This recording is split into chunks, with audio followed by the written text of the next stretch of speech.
right here on Twitch. How you doing, Adam? I'm doing pretty good, man. How are you doing tonight?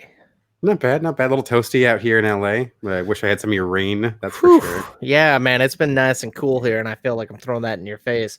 Can I just stop to say this is kind of nice? We're both inside a house for once. I feel like one of us is normally in, one's out. This is true. It is a nice break from the norm, actually. Yeah. It's got to enjoying that. Well, I was going to say AC, but never mind. I guess that's really not an issue today, is it? Yeah, no. Honestly, it could be, but nah. Just life's AC. There you go. Window open. But I know once if I were in a car right now, it'd probably get a little warm. But yeah, it's all good. So what's new? What's new this week with you? Oh, not too much. Yeah, I'm excited for our movies to share later on this week. Got some classics, all oldies. Ooh. Sorry, folks, I don't have any brand spanking new stuff. But guys, I got some new stuff as well, so it evens itself out. There you go.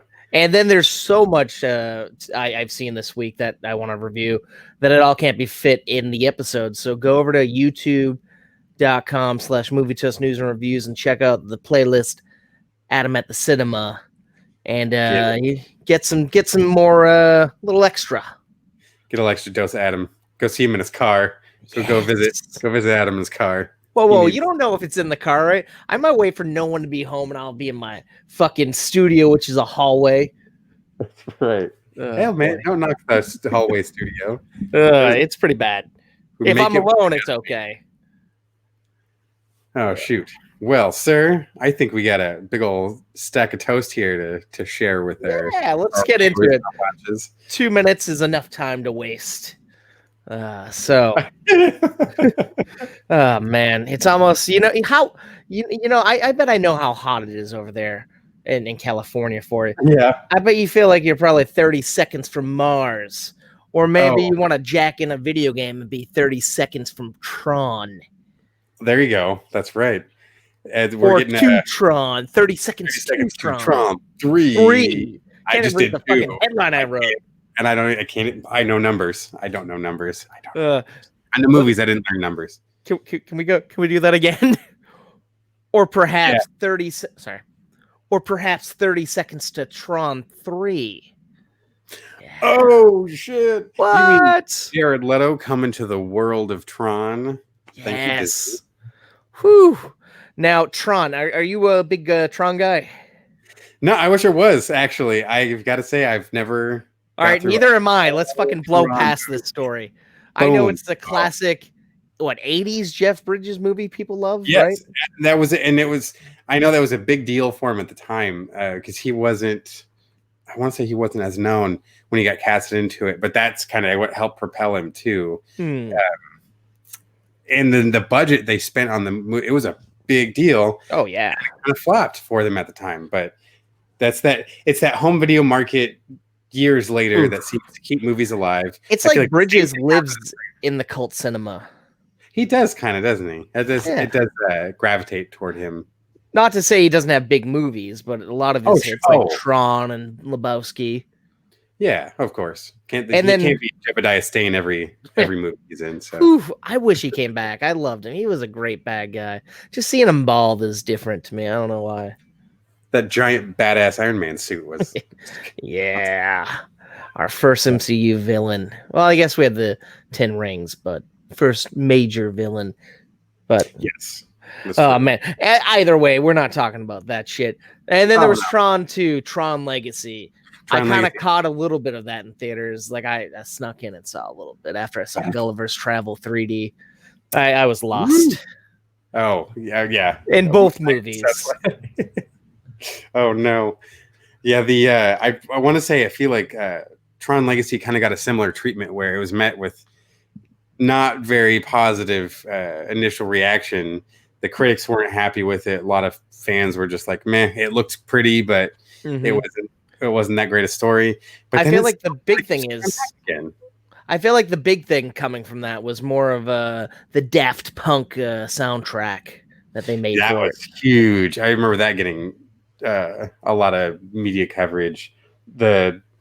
Just the kind of bringing that retro sci-fi tone with like modern sexiness. Like, oh, we're gonna try to make this hip again, and it's kind of like, meh. It's always been a neat thing. The story was cool. It was like, I think like Bridges' son wants to go get his father out of the game or something. I don't fucking know. But now we're getting a third one starring Jared Leto because why the fuck not, I guess, right? Right. And then it's like, are we going to see anyone return? Does anyone come back to this movie at all? Like, I feel like you should, but I feel like they haven't announced anything. Like Olivia Wilde was in the other one. What was it? Some guy, Jarrett Hedlund, maybe? I might be making that name up in Tron 2. Or I know they did the CG young Jeff Bridges. I don't know if old Jeff Bridges.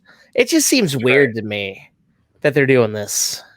Yeah. It's like, was anyone asking for this? Is there that big? No, there is a big fan base, and I think there's even a Tron animated series starring Elijah Wood. So it's like, why not bring Elijah Wood? Why not leave it animated? Why not make the whole thing? And then you could really play around with being in a video game. I think the world would be a lot more visually interesting. But if Disney 10 pulls it like they did the last one, they're obviously just going to throw a fucking brick house of money at that shit, and they're going to make that thing a spectacle again. But maybe this is all on the long play. Maybe it's this time they know. Sure, not everyone's going to be clamoring to the theater to see this. Over time, they'll get their money back, though. Especially with their Disney Plus platform now. They can just kind of park it there after what, 2 years, year and a half, something like that. No, even, man. I feel like the movies come pretty quick over to Plus. Like, I wouldn't be shocked if they maybe did like 3 weeks after the movie was released. Maybe they'll do like the $30 Mulan rendition with it, and then probably maybe like 2 months after that you might get it. So yeah, I guess the time frame you just said. So, well, I mean, roughly, like it'll be something between here and there. And then it's interesting. The director is this guy named Gareth Davis. He did the movie Lion, or sorry, is it Lion? Yeah. He did the movie Lion, which was a 2016 drama, and it had 6 Oscar noms, including Best Picture. Oh, that's pretty good. It's like I wasn't familiar with that movie myself. Is that something you're able to get around to? I didn't see it, but I did see the trailer and it looked pretty fucking good. Who did it star? It was Dev Patel? I think so. Oh, pretty good actor. I think the movie takes place in India, and like a guy was adopted, never knew his family to seek out his family. I think I could be made. Wait a minute, it's like shit. Yeah, that does actually sound familiar. Once you're given the plot, huh?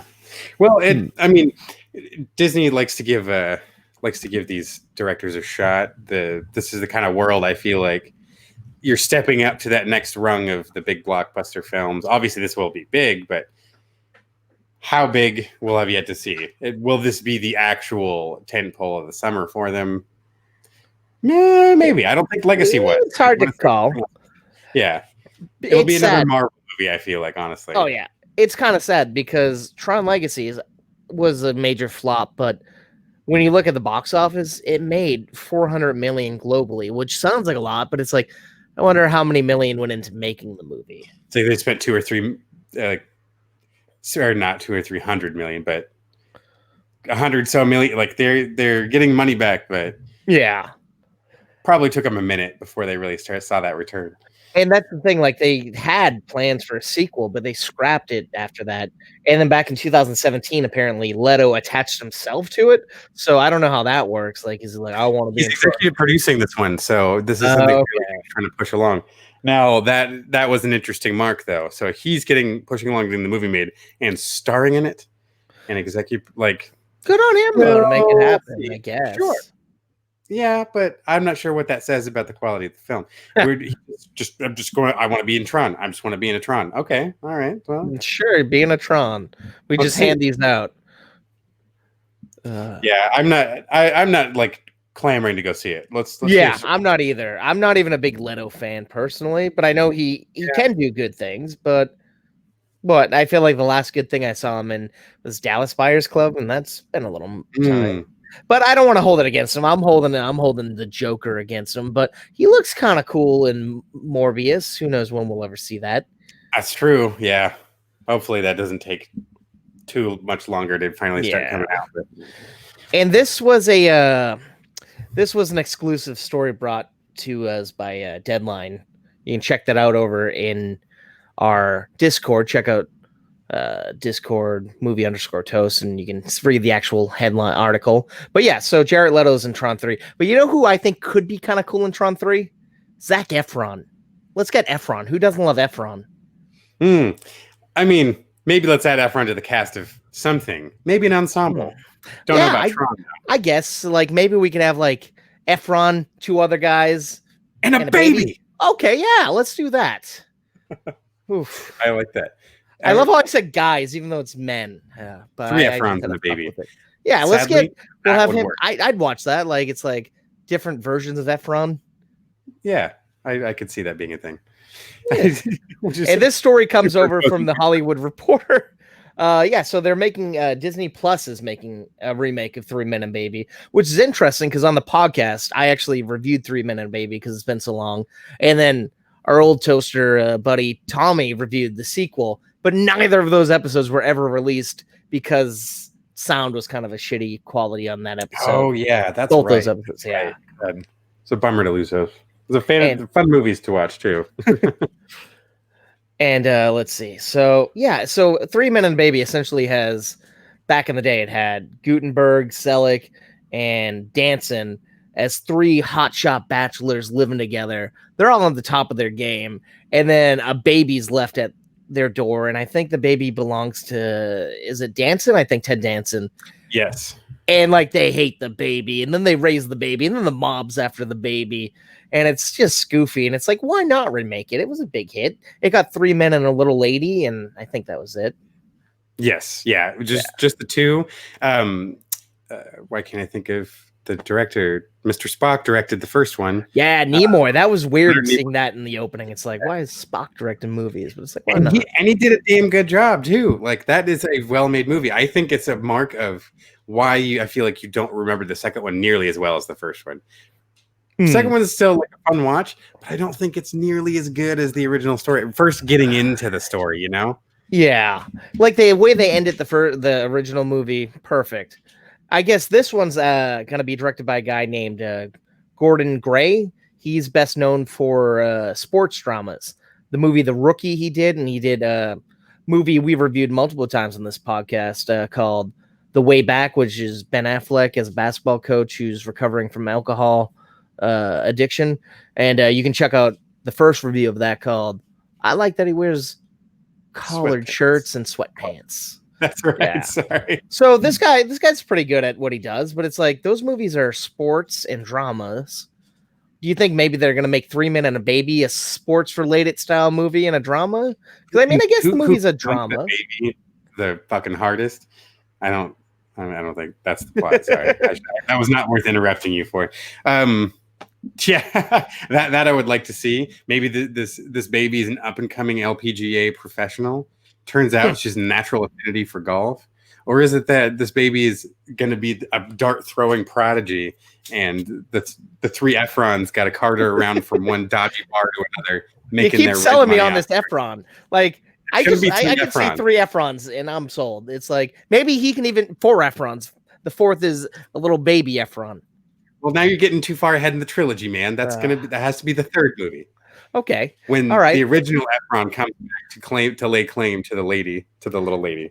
I'm gonna say fun tidbit here. I don't know if it's fun, but did you know that 3 Men and a Baby was the first live action Disney movie to cross $100 million domestically? Yeah, I actually did just read that one. That is a fantastic little piece of information. And I never would have guessed that was the one, too. Like, I feel like if you're trying to associate films that you thought were live action Disney movies, like, I don't know. I guess I might have guessed something like Honey Blew Up the Kids or Honey Shrunk the Kids Honey or something. Shrunk the Kids. Or even Tron that we just talked about. But I guess or not. Even and then highlights the point there that the amount of money that was spent on the original Tron didn't push past $100 million on what they earned just releasing that thing. Well, there you go. It just, I think, further solidifies the quality of the film. It genuinely is a good movie. Still very entertaining. The cast, as you pointed out, is fantastic. And the thing is, it's like, why are they just shooting this out why are they just shooting it out to Disney Plus? It's like this has potential to be a big movie. I mean, Efron's a pretty good actor. Yeah. Is he fantastic? No, but he's pretty fucking good. Yeah. It's been a lot of these types of comedies. I feel like this is something that's placed within the wheelhouse, and especially since he's getting a little older, maybe we can buy the impromptu dad storyline. True. Now, are we getting the same characters? I'm curious. I don't think we're gonna, because in the movie, the original, they were what, an artist, an architect, and an actor. So I guess you could, but I feel like there's sexier jobs they could have, and it could work into the sports. Like maybe one could be an athlete, one could be a fucking agent, one could be a coach or something. I don't know. Just spitballing here with the sports theme.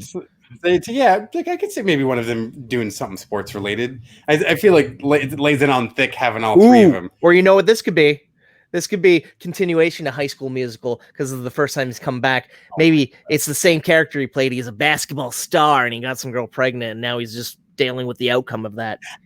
Thanks, Disney. Hit me up.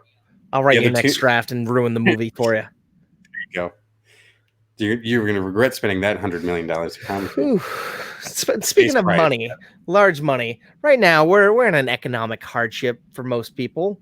Have you ever thought about what it would be like if you went to the movies in the 1920s? How cheap things would be? Oh, God. Yeah, that's true. This is true. Yeah. The idea of it sounds nice. All the other things that come with it, probably not so much. But... So you want to brief everyone on what's going on here while we have this title? Yeah, we got word that AMC wants to celebrate their centennial year after 100 years of being opened as a company, starting in Kansas City, which I had no idea. Middle of the country, tiny little one room theater spread around the world. AMC is now the main theater provider for many different countries. To mark their 100-year anniversary, they're selling 15-cent movie tickets for on that day only. And yeah, not even only 15-cent tickets, but also they're gonna have like $5 drink and food combos, and it sounds fantastic. I believe some of those come later. That's the lower prices I think were for the one time, and then they're gonna start doing series of blocked $5 like that. That was mentioned in the this is another article brought to you by Deadline. Oh, and the last one was by THR, the Hollywood Reporter. Yeah, you don't want to just take Hollywood Reporter because they could be some smucks like us on the internet spewing out false facts. HollywoodReporter.biz is not the business. Do not go there. Yeah. But do you think if they weren't in their worst year ever with being shut down and almost going into foreclosure and bankruptcy, do you think they'd really be offering 15-cent tickets? Or do you think this is a ploy? I feel like it's a giant ploy to get people in a place that they don't feel comfortable. Yeah, that's exactly it. I think there's going to be a group of people that are like, well, yeah, maybe I'm not exactly excited about going back to the movie theater, but how can I pass up 15-cent movie tickets? And it's like, well, you can by not going to the movie theater until everyone is declared it's safe for us to go back to theaters. More power to you, folks. If you think you're safe to go, that's on you. You can go catch the bugs. That's fine. I'm not gonna lie. I had a moment of sadness this week, like because AMC sent out like a email to all the people who are in the A-list fucking stubs thing. Like you pay the money, you see the 3 movies, and they're like, "Oh yeah, we're opening up next week. You guys aren't gonna reinstate your membership until the end of the year. If you don't reinstate it, we're just gonna open it back up at the end of December for you. But we're cleaning. We're gonna be cleaning things. Things are gonna be top notch. It's gonna be great. You guys should come back." I'm like, "Oh man, I kind of want to go see movies again." And I thought about it for like 2 days, and I'm like, "Oh man, I'd rather live." Yeah. There you go. See, it sounds nice getting out to do something, but putting back into perspective what the cost of that is. Yeah, doesn't sound worth it to me. Not yet. Would it be worth it if, like, say you and like 30 friends could rent an Alamo Draft House for like $300 to $400 and have your own private screening? If we could pull that money together, that sounds like a great time. Yeah. Now, still all masked up, of course, but everyone keeping their distance, having a movie like experience would be good. Yeah. So right now, Alamo Drafthouse, for the next, I want to say 2 weeks, they have this weird event going on. Dennis, you want to explain how this is going to factor down the Yeah, line? yeah. They've started offering a service. You can go online and register. The two locations that currently are even having these rentals are in Denver and Austin. But if you live in those areas, you can check out the Alamo Drafthouse website, and then you can put in a request to rent. Now, I will highlight that is a request to rent it. That will cost $150 What a bargain. just to make the reservation. Let's break this down a little further for you too. Now, the reason why we said $300 is this is just to kind of get everyone in the door, just to get everyone to the door. Okay, $150 reserves the theater. The group needs to spend a combined $150 on concessions. Easy to do. Yeah. Then what the article doesn't state, which is the part that worries me, everyone still has to purchase their own individual tickets. But Dennis, I mean, you don't got to deal with getting COVID. You're with safe friends, hopefully. Surely I can just go and watch Tenet or maybe New Mutants with this, right? If by Tenet New Mutants you mean the Muppet movie and the Goonies, then yes. Oh. That's kind of what you're going to end up getting. Well, I mean, I see on the list there, I can watch Shrek. I can watch Despicable Me. Despicable Me 3. But fuck Despicable Me 2. Alamo Drafthouse don't play that shit. Yeah, I guess for some reason the list, which there are some good ones. I think Duel would be badass to see in a movie theater. I've never seen it. What is that? That is Steven Spielberg's first feature film. It was a TV movie about a door-to-door salesman who's driving back country to go back home, and he's getting chased by a crazy semi-truck driver who's trying to run him off the road and kill him. But you never see the driver of the truck. He never speaks. It's just this very tense thriller.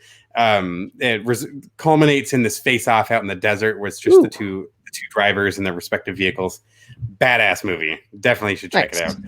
That's one I've been familiar with for years. I would recommend that to anyone who likes a thriller like that. Now, it looks like our newest movies we could watch here are kind of badass movies.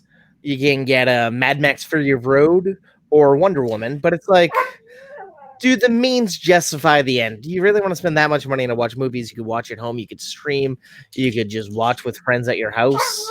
Yeah, I suppose if there's of these titles, there's things that have certain significant personal value. Like The Thing would be badass. I got to admit, I would love to see that in a big movie theater. That's true. But again, I think we're just splitting hairs here. You're kind of creating your own new scenario of people meeting up in a public place. Is this that much better? All right, well, let me pitch this. Instead of spending all that money, we got one person in the audience here. Maybe they might have done this. Were you lucky enough to get a ticket to watch a movie over on the Sony lot? For $30 this summer, Sony Studios is opening their lot up, and they're opening their own big drive-in theater there. And they got some cool movies playing there, but it sold out within a day. Yeah, they do. Yeah, as excited as we were to actually inform you of the story, there was also immediately a note added that tickets did not last. The lineup for the movies is pretty interesting. It's kind of similar, like a lot of big titles you've probably seen before. But Bad Boys for Life, Bloodshot, Don't Breathe, Baby Driver, Ghostbusters Original, Once Upon a Time in Hollywood, Spider-Man Homecoming, Spider-Man Far From Home, Karate Kid, Men in Black, Grown Ups, and that's it. I'm sorry I cut you off. Just read that list. I was excited. Oh yeah, it's good stuff though. Yeah, I feel like a part of that experience though is then going and having that shared moment on the studio lot, especially the people that aren't necessarily working in the industry but still just genuine movie fans, actually getting to drive in there, knowing that history has been made around you, films you've seen, the movers and shakers of things you enjoy are all around you. True. That would be a fun experience. Yeah. And it could have been a fun thing if they hadn't sold out, or if you live in Los Angeles. I'm sorry, guys. I'm in my house and I got dogs howling at me. This is unfortunate. It's just, they're singing the praises of the movie too. That's all. Oh yeah, they're like, shut up. Nobody cares. Move on. What's next? Oh boy. What's next? They ask. Hey Dennis, you remember for a while we used to talk about this Dave Bautista movie over on Amazon? In general, there was a Dave Bautista movie called My Spy. They pushed it back so many fucking times, only to dump it on Amazon Prime. Yep. Well, guess what? That one. What's happening to Dave? Oh, Dave's all good. They're ready to do Bautista 2. Still spying. He's spying again. Yeah. Oh, I didn't realize we asked for more spying Dave. Oh boy, you didn't know that? I guess SPX and Amazon Prime knew that, but I'm shocked you didn't know that. Well, you're here to tell you folks. And then here's another solid one from Deadline. This is going to be official. My Spy 2. I know. Everyone, just please calm down. Please keep the chat comments clear. Yeah, you gotta let us slow down. Yeah, I know. It's just too many notifications. What's next? Are you gonna see Stuber 2 coming up? Oh, that's what they need to. No, that's what they need to combine universes. We need to spy on Stuber. We need Stuber to fight against the spy Dave on Dave action. No, ooh, sorry, this is Drax in there. Yeah, this is not a triple Efron situation. I don't think this will get the same traction 3 Efrons and a baby will be. But I will say, this movie, I don't know if I reviewed it on the show. It might have been in an episode, Too Many Slices of Bread. But the movie itself was charming and fun and just a good time and heartwarming. But it's like, why now, after just benching the movie for so long and then bringing it back?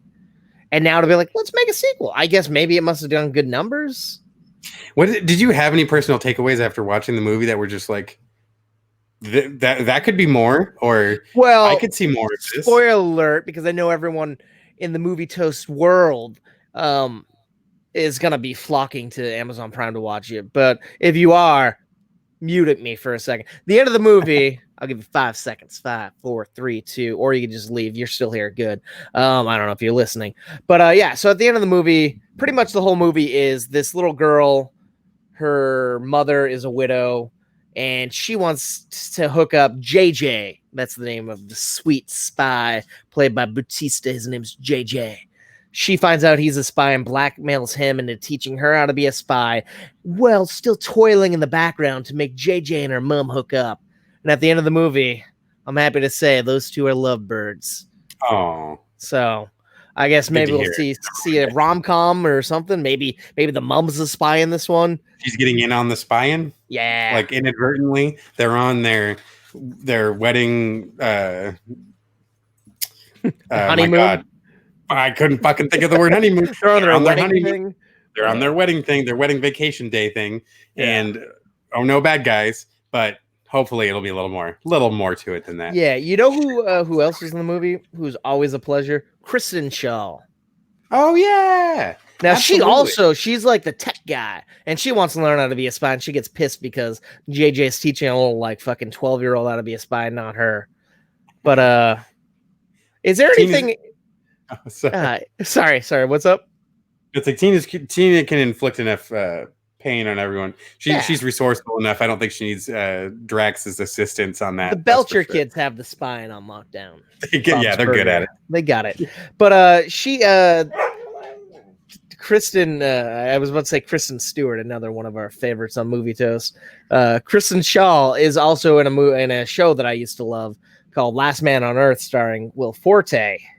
And he is a classic character who's just jumping back. MacGruber is ready to rip some throats over on Peacock.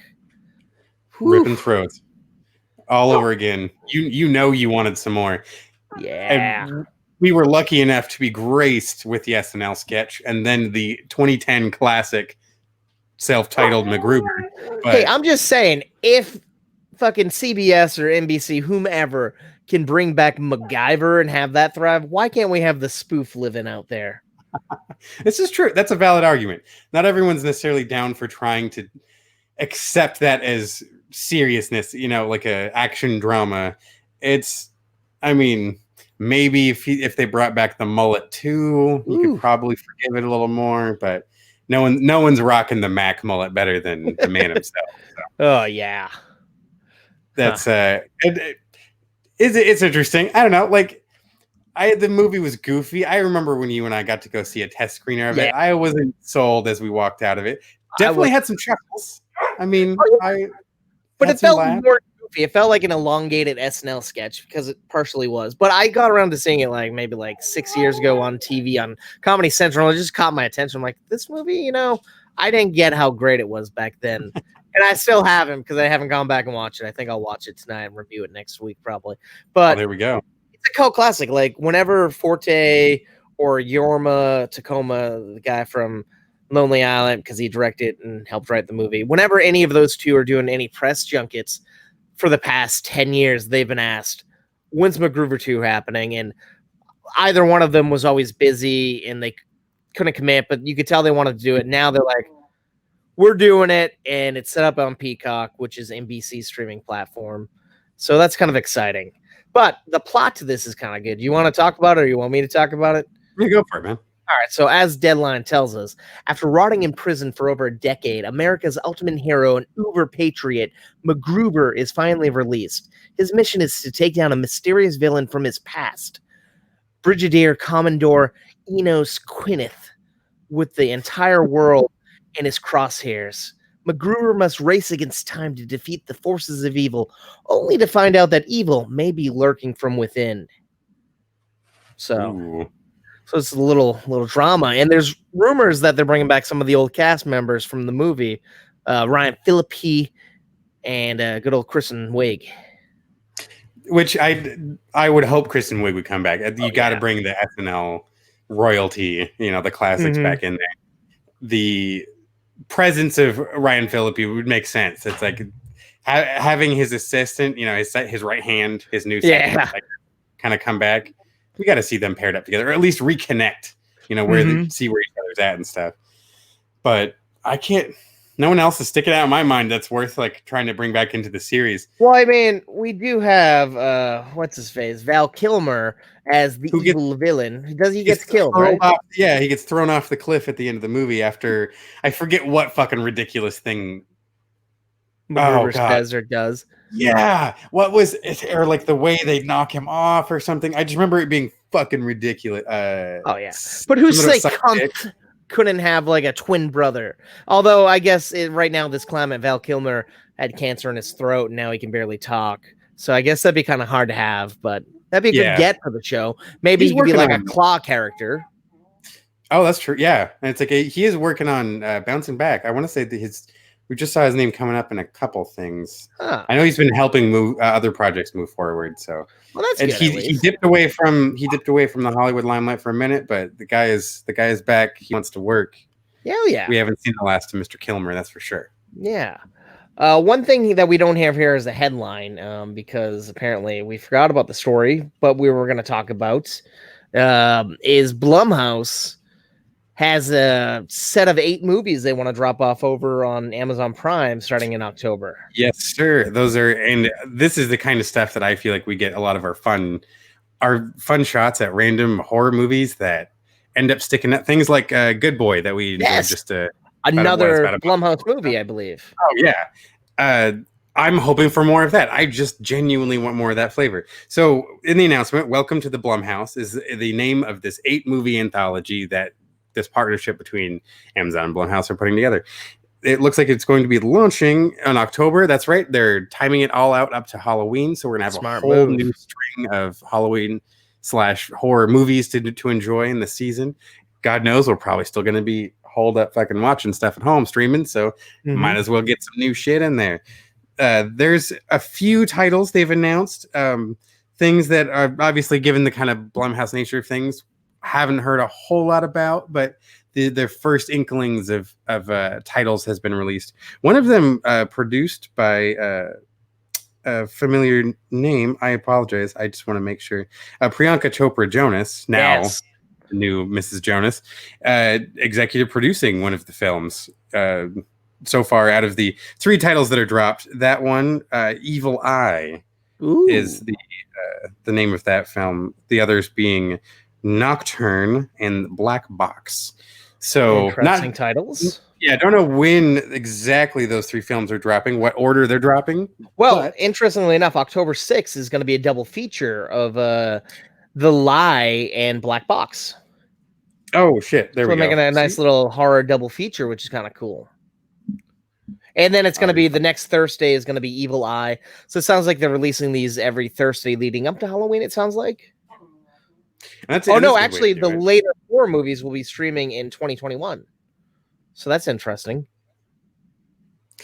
It's a good amount of stuff. I like that it's getting trickled out to us and not all released at once, not coming up too late after the game. I want to have these kind of shared new little gems of horror goodness, not something that's been passed around from streamer to streamer service, and it's like, oh, now I can finally get a hold of this. Like, well, that's the beauty. It's like Blumhouse automatically, they fucking do great horror movies on an indie budget, and they're working with Universal, they're working with Hulu, they're working with Prime now. So it's like, why not work with all these people and play nice and like have specific styles movies? Like on fucking Hulu, they're called Into the Darkness. It's called Into the Darkness series, and it's like a horror comedy anthology every month. So it's like, and this Welcome to the Blumhouse, perfect title too, over on fucking Amazon. I don't know if we're getting comedy or it's more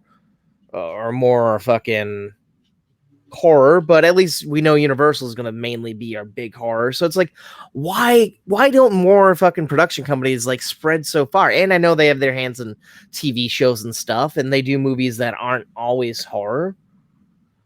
I think that's kind of, it's getting answered in itself, and that it's because companies like Blumhouse are the ones dominating that market that's kind of in between super low and the big budget tentpole stuff.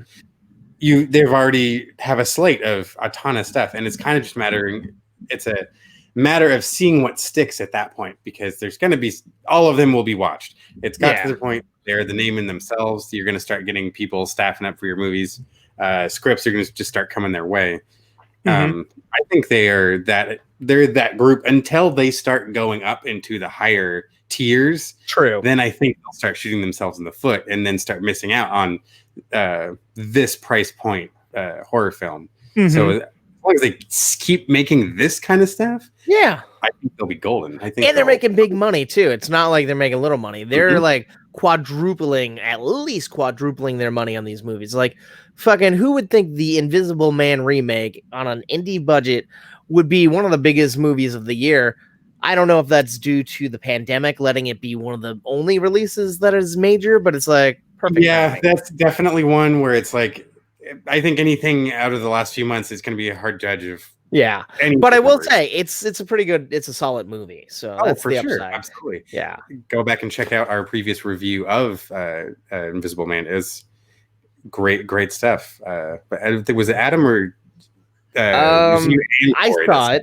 I think someone else watched it. Okay, I know I hadn't got to it yet, and I still want to.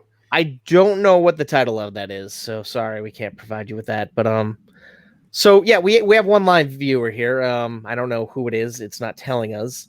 But anything you want to talk about? Anything, questions you have? Anything we're missing here that you might be interested in hearing about? I don't even know if you're fully watching us, so that's But whether we just keep rolling. Let's keep rolling. Yeah. Now I feel like a fool because I know who it is, I think. But yep. So let's pretend that didn't happen. But So anything else that you're kind of excited about that we didn't touch upon this week, Dennis? I know there was kind of a little bit of a rumor over the last week of, after Tax Collector dropping, Shia LaBeouf was kind of back on people's radar. There was a rumor showing up online at a few different spots of him being optioned or given the role of Iceman in an upcoming X-Men project. Oh.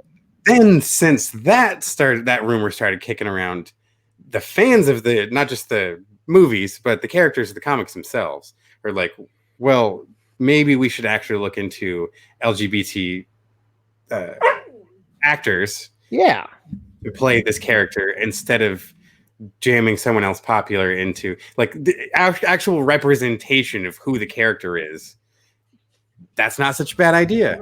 I don't see why it wouldn't. What about it, Disney. What can we start moving this direction now? Like, let's quit being scared of what the crazy right wingers are going to say. Let's just make the damn stuff. Let's make the stuff people are already showing up to see.